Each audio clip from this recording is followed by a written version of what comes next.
کونین نے باقاعدہ حکم ارشاد فرمایا 15ویں شعبان کے روزے کا، سنن ابن ماجہ میں، مسند احمد میں اور کنز العمال میں، اور اس کے علاوہ جو ہے وہ شعب الایمان میں امام بہقی اس کو لائے، دیگر کئی کتب میں روایت آئی۔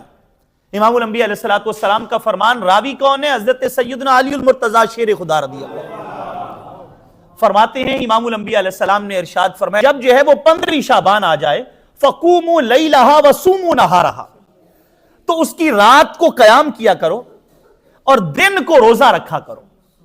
پھر ارشاد فرمایا فَإِنَّ اللَّهَ تَبَارَكَ وَتَعَالَى يَنزِلُ فِيهَا لِغُرُوبِ الشَّمْسِ إِلَى سَمَاءِ الدُّنْيَا وَيَقُولُ أَلَا مِن مُسْتَغْفِرٍ فَأَغْفِرَ لَهُ أَلَا مُسْتَرْزِقٍ فَأَرْزُقَهُ أَلَا مُبْتَلًا فَأُعَافِيَهُ أَلَا كَذَا حَتَّى يَطْلُعَ الْفَجْرُ۔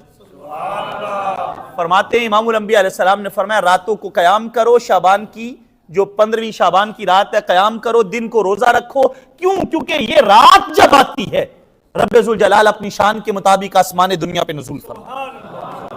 اب ویسے تو رب ذوالجلال ہر رات کے پچھلے پہر میں نزول فرماتا ہے، لیکن 15ویں شعبان یعنی شب برات کی شان یہ ہے کہ اس میں پچھلے پہر میں نہیں، جو ہی آفتاب غروب ہوتا ہے 14ویں کا، 15ویں رات شروع ہوتی ہے، رب اپنی شان کے مطابق آسمان پہ نزول فرماتا ہے اور ساری رات رب کی رحمت بندوں کو آواز دیتی ہے، الا من مستغفر فاغفر لہ، ہے کوئی بخشش مانگنے والا؟ وہ کوئی ہے تو بخشش مانگے۔ الا مسترزق فارزقہ، ہے کوئی رزق کا سوالی میں اسے رزق عطا کر دوں۔